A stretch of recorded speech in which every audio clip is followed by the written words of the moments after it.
Welcome to Now for Someone Completely Interesting, brought to you by Vengeance Energy Services, small trailer repair and small equipment rental with mobile mechanical capability. Call Mike at 780-614-7687 or find them on Facebook, Vengeance Energy Services.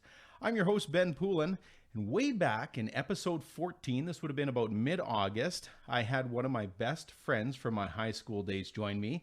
And in part of that episode, Brett Spate and I reminisced about old times, and we also mentioned a buddy who had a penchant for dry heaving over a deck railing at a grad party. It should be made clear that Brett and I did have a third to that Elk Point Amigo trifecta growing up. We were, of course, talking about one of my other very best friends, Darren Watson, involved in most of those shenanigans, and as much as Brett and I were. And beyond that, beyond high school growing up, Darren was my other best man at my wedding. So, of course, longtime best friends. And when I asked Brett who he would recommend for this podcast, there was no hesitation to name the one, the only, 62 nicknames and counting, D-Dub, Diddy, Daza, Pico Sabalas, that's going way back, the one and only Darren Watson. Hey, thanks for having me. Thanks for doing this. This could go, I don't know, very sideways, very fast, or we could learn a few things, because I know over the years, Darren, since we've slightly grown up, that you've done a lot of traveling, career-wise. You've delved into I guess avenues of social media that are constantly growing and evolving, and that you're kind of at the forefront of, which actually might benefit me. I should maybe take notes later on, but we'll get to that eventually. But let's start with growing up. How long have we actually known each other? Oh, I don't know. We probably started playing hockey together when we were what? Well, probably way back in novice. Yeah, like, and then I don't know, 7, 8, 9 years old. Yeah, and then way back in 1992, we moved down to from out of town into the 49th Ave district of Elk Point, south side of town. all block and a half that was between us. We were we were street hockey champs 93 through 98, because after we moved away, there was nobody else to play street hockey anymore. So no, we held the belts. There was stiff competition, all 30 kids in town. Yeah, we just rotate through. Speaking of holding the belt too, yeah, we did had a lot of wrestling matches, you, me, and Brett, and whoever whoever dared challenge. Now there was I got to bring up. Do you remember Brett Spate's grad when you were the one dry heaving off the deck of the? No, well, I mean, yeah, I remember parts, but obviously there's parts that I. Okay, to save a little embarrassment, if people check out the pictures on social media, search Poulin Radio, Instagram, and on Facebook, there's featured here on our little studio set, the infamous bottle. So, Darren, it's not just you that had incidences with overindulging and then having to pay the price for it. So there was an episode, you don't remember it as well as I do. No. Which is surprising, because I'm the one that was suffering through this. I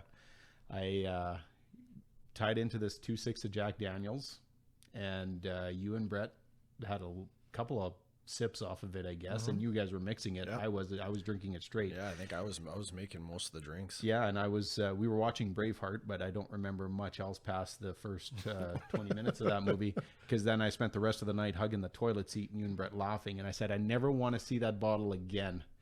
And then 2 years later, for my grad present, you had it framed. Who does that?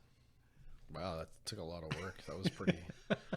That was pretty ingenious at the time, to be honest. I look back at it, and it's it's ahead of my time. I don't know if I'd be spending that time doing it now. It stood the test of time, like for for a high school hack job, picture framing of a bottle that went from Elk Point to Edmonton, back to Elk Point, up to Yellowknife, over to Edson, then to Hinton, then back here to St. Paul, and it's joining us tonight. The tape is cracked and not sticking. It's barely holding it together, but like our friendship, it stood the test of time. Shadow boxes before shadow boxes existed. So, Darren, part of the interesting part of your life, besides, our shenanigans and stories growing up, you've done a lot of traveling over the years, especially since high school. Is there a travel destination or a trip in particular that kind of stands out with you? Yeah, I mean, a few for different reasons. I finished university in 2002, and at the time I was literally just wanting to take a year off after university was done.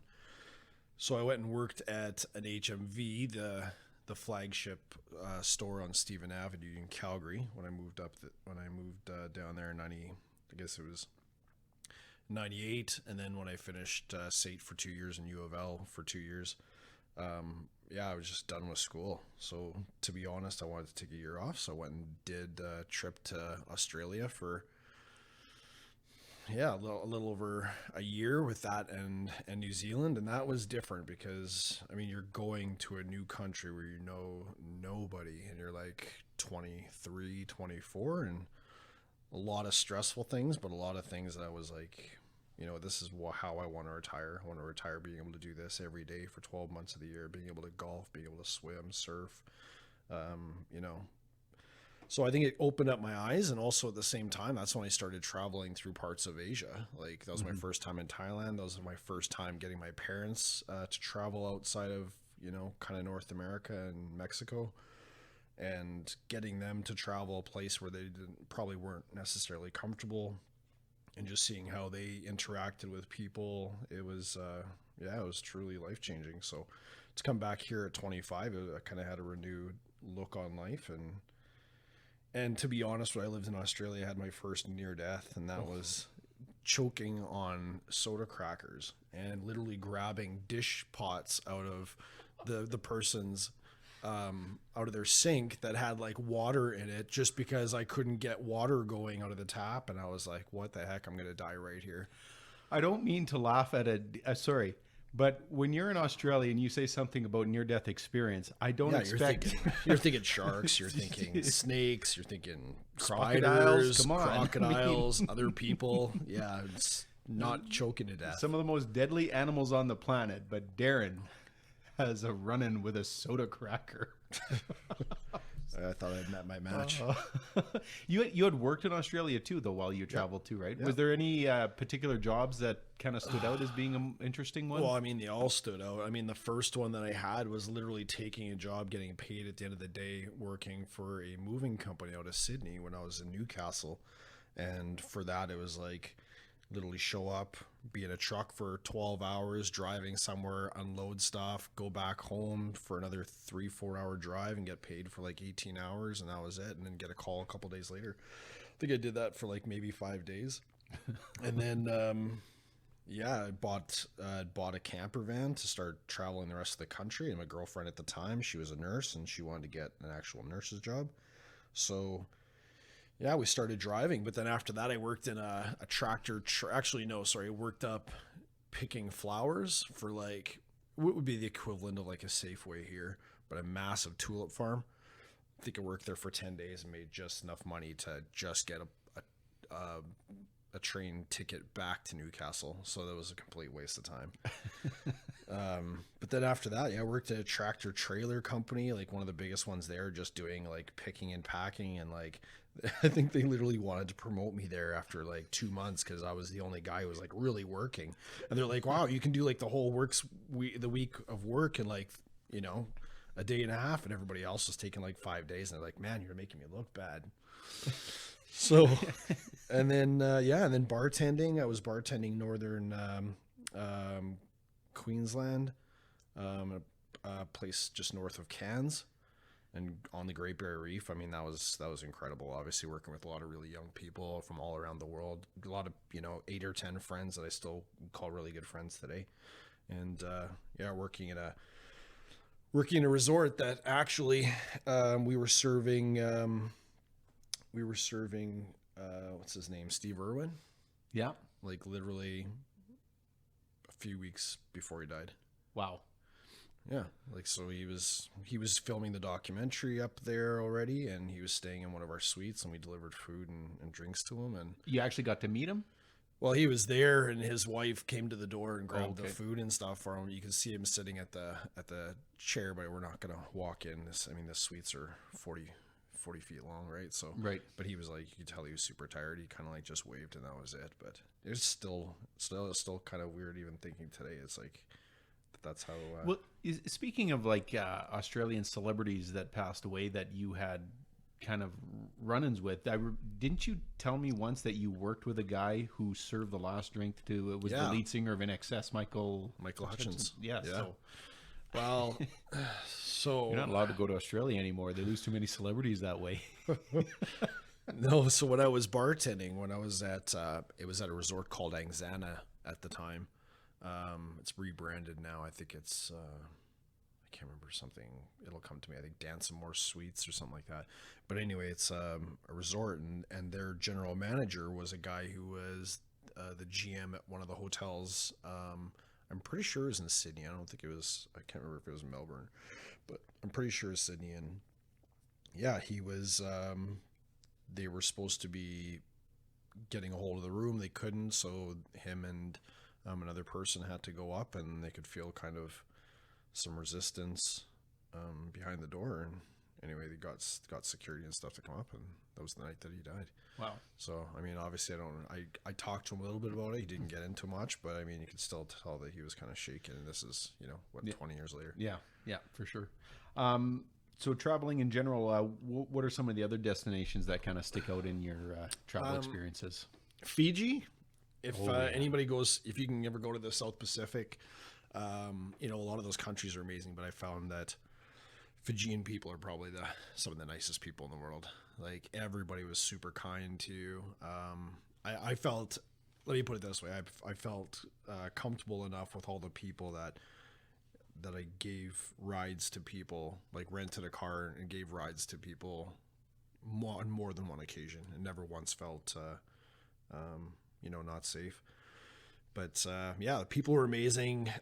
There's 1,000 islands, and every one of these islands is like Robinson Crusoe. You know what I mean? It's like it takes you 4 minutes to walk across the island in the little thatched huts, and it's everything you want in paradise. So it's a great spot to be. Obviously, it's tough to get to, which is why I think it's kind of kept that appeal.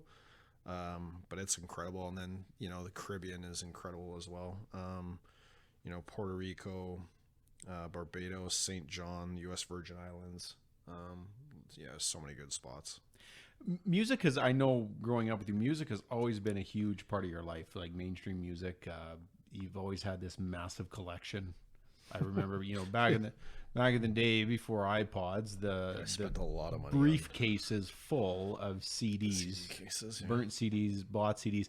But you've done a lot of concerts, a lot of music festivals, and that too as part of your travels. What's some of your favorite that you've seen as far as that goes, as far as like live music performances? There's a few. I mean, some of my earliest, I think my earliest concert actually was Reba McEntire with my mom, my brother, and a couple of friends.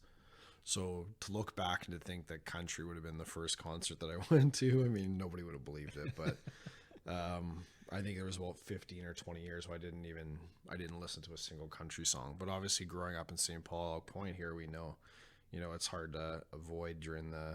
Wasn't one of your favorite songs at one time "Dust on the Bottle"? Yeah. Every time I hear that song, I still remember that.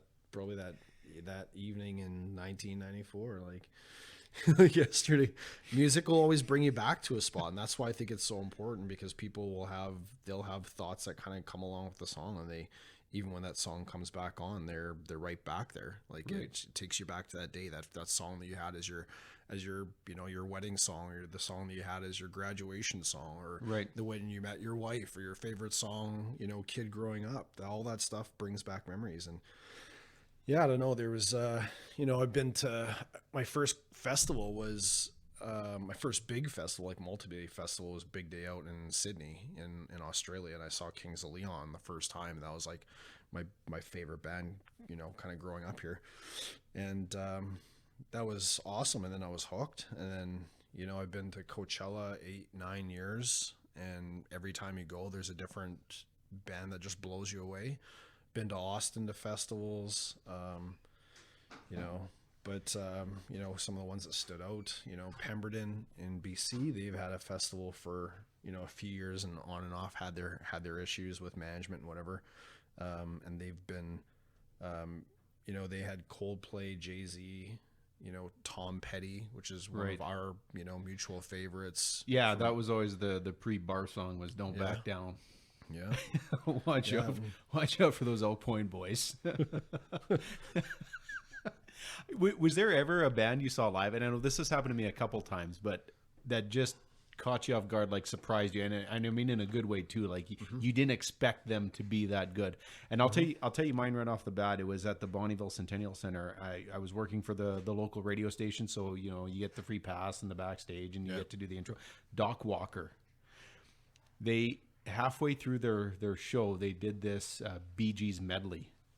And you know, the Staying Alive and everything, and you know the high falsetto with, I think Barry Gibb has that voice, but their drummer was actually singing most of the Bee Gees material, and it like came center stage, and if you closed your eyes you couldn't tell the difference between whether it was the Bee Gees or Doc. Not that I would have been a big Bee Gees fan, I'd never admit to that. But I was familiar enough to know that they nailed it. And you know, something like that, is there any band that comes to mind that you weren't overly into, but then they just caught you the right way in a live performance? Muse, if anybody's kind of they know, you know, some not newer rock, but these guys have been around for a while, and they're out of I think they're out of the UK, but I heard that they were a great band live, and then I saw them at Coachella and they just blew me away. The guy's got a great voice.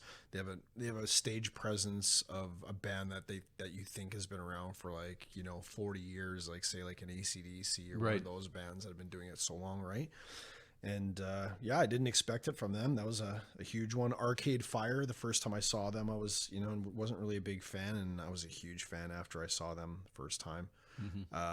You know, this will be a closet thing, but I did not like Lady Gaga at all. I did not want to listen to her music. I wasn't a big fan at all. I saw her at Coachella, and you know, I gotta say that was like, she had one of the best shows in that 3-day festival that year. And you know, that's the great thing about music, is that it pulls you out of your kind of your own little stereotypes that you have for people, or what you will or will not listen to. It's all right there. I've always felt the live performance is what actually sets the tone, whether you're a fan of a band or not, because you can't, they get, especially when they're singing live, they get one shot to do it, and it's there, it's live. And if they don't do it well, and I find there's some bands I like better because they're better live than they are recorded and produced, right? So you know, leisurely, it's travel, it's music, but you do find time in your busy travel and music schedule to actually make a living at that too. So let's get into that a little bit here. You right now, we talked a little bit earlier, the company you work for is called iNet Media, and you can find them on Instagram, iNet Media YYC. So let's talk a little bit about that. That's because we're talking about the way the world works right now with social media and everything like that. So what is it exactly that you guys do there? Yeah, so at iNet Media, so just kind of the background. So I paired up with two of the founding managing partners, and one of them I've known for probably 15 years and worked with him at different capacities in the past, and always knew that he was a guy that was driven. And we had a lot of the same type of feelings around, you know, how business should be molded and how they should be, you know, treated as well, right? There was just always been a monopoly, I think, on digital marketing and stuff like that, because you always thought you had to have like a big company to really fulfill stuff, but you just have to have the people that know what they're doing. And one of the managing partners has been doing this since like 96, so essentially when, you know, before Google was Google, right? Like the beginning of the internet. And he had his company in the UK bought out by another I think it was a newspaper, another media company, saying it was, you know, the internet's a fad, it's going to go away. Well, obviously they were trying to hedge their bets, and he had a good experience in it as well. So when I talked to the two of these guys, this would have been 2015. They had been running things kind of just between the two of them, just doing a small, and then they said, hey, we really want to blow this up. Like, you know, come on board with us. So that's when I came on as, you know, essentially the third man. And then we, realistically, it's just blown up from there. Even during COVID, it's been tough, but I think a lot of businesses are realizing that they're having to do that. If they're selling product, they're really having to go online. They're having to adapt and adjust to the new environment, and they just are. I think they're pretty open for it. I mean, one cool stat that we had was that e-commerce accelerated 7 years in 2 months. So the first 2 months of COVID accelerated where that position was supposed to be, where they expected that growth to be in a 7-year period. So that just shows how quickly things really took off and how businesses are now having to get on that. Because unfortunately, there's a lot of those mom and pop shops that have product, but their margins aren't great. They have to be able to get it out in mass amounts, and you have to get people through your doors, and you're a lot of times restricted by your brick and mortar, right? Yeah. So you're opening their capacity to serve. Yeah, exactly. So just opening up. So to kind of get into what we do, we have obviously social media is a big part of it, but for us, it's lead generation. So whether you're looking at your Google ads, your pay-per-click, whether you're looking at display advertising, really trying to bring out that visual component of the uniqueness of your brand, or showing products, your Google shopping, those are obviously huge for somebody who's trying to sell, an actual, piece of, products. And then you've got your search engine optimization, which is realistically taking your website and making sure that you can optimize it for being found by Google, and for them to be indexing it for the appropriate things. What search terms do you want to be found for? What areas do you want to be founding for?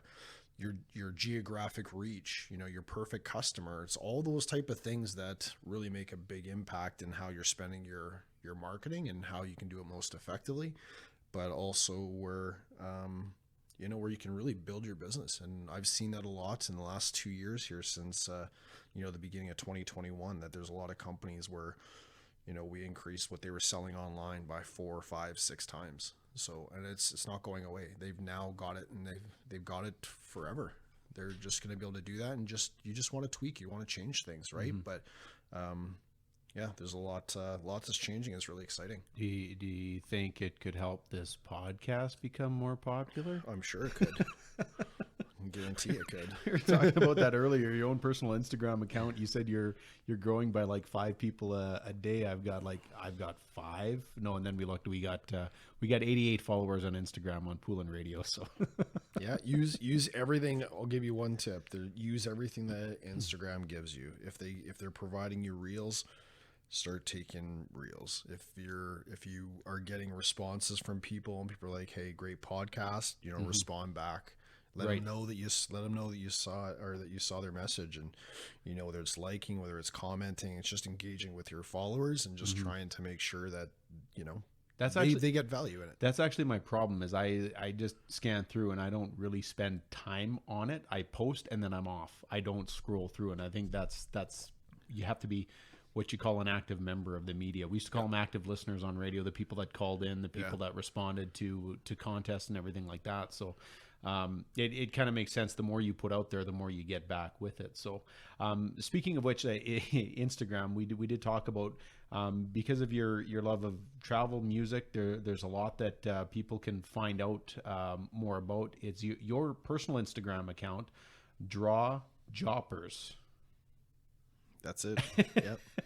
And I've noticed because you've liked and have been active with Poolin Radio, and I always read it as Jaw Droppers until you actually made me spell it out here. Draw Joppers. Yeah, it wasn't Jaw Droppers wasn't available, and I was a little ingenious to get something I wanted. So just be careful about that. So again, too, here we're talking podcasts. This is the kind of the wave of communication media nowadays. People can listen at their leisure, all that kind of stuff. Radio is kind of phasing out. That's a whole issue I have on a different podcast altogether, maybe. But you yourself are going to be getting into the podcast endeavors yourself. Yeah, we're going to try. I think coming into the spring here, we're going to start really working on gathering some more content. How it's set up right now was just kind of a separate channel. Like I love golf. Obviously, I've got one of my best friends in Calgary.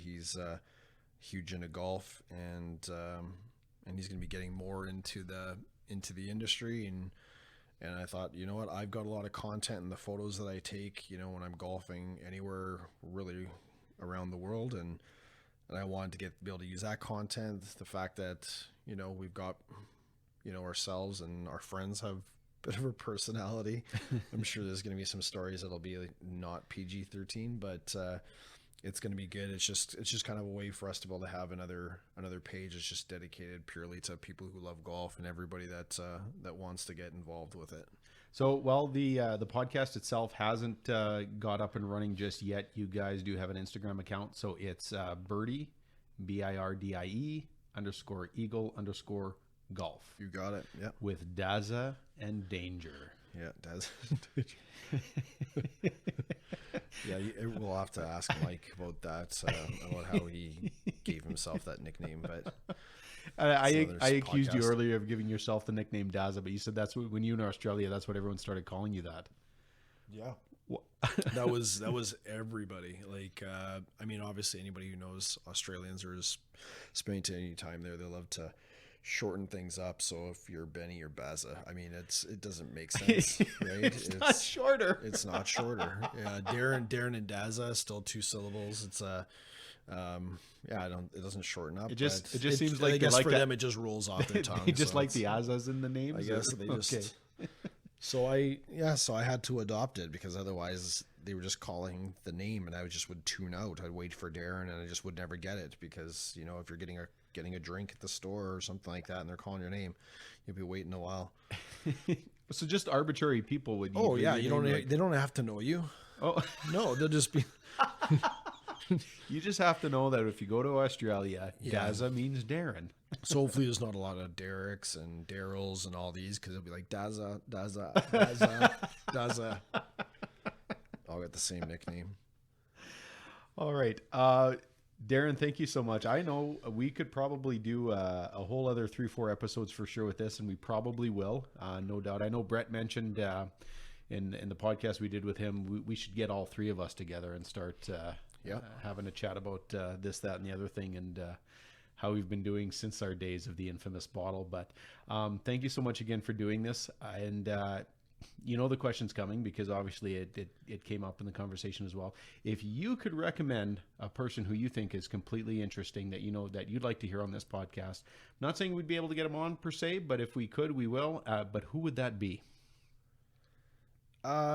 There's 2 people I'd probably send this out to. One would be a local boy, Brent Kissel, or the other one would be Brent Cossey, another local boy. So yeah, either one of those guys I think would have great stories. Well, I'm glad you mentioned both, because I've actually kind of had both on the radar. I've met and interviewed Brett Kissel a couple times back in my radio days before he was blew up like he has there. So that's kind of cool that we do have an international country music recording artist that actually does live locally around here, still has family around here. But then this Brent Cossey fella, you say, eh? Well, I'm sure we could wrangle him up, because I think I know him pretty good. Yeah, I'm pretty sure I could put a good word in for as well. No word of a lie, I have been kind of pestering him a little bit. But when you're a father of young toddler twins, time gets away on you. But he's having the time of his life, and all that. But I'm sure one day we will. So thank you for suggesting him, because maybe that puts the pressure on when he hears this. So thank you once again, my good friend from the 49th Ave Street Hockey Championship Dynasty, 1993 to 1998. The one, the only, Darren Watson. This episode brought to you by Vengeance Energy Services, small trailer repair and small equipment rental with mobile mechanical capability. Give Mike a call at 780-614-7687. Find him on Facebook, Vengeance Energy Services. If you like the episode, please give us a like, and please subscribe. You can do so through your favorite podcast provider. Search Poolin Radio or Now for Someone Completely Interesting.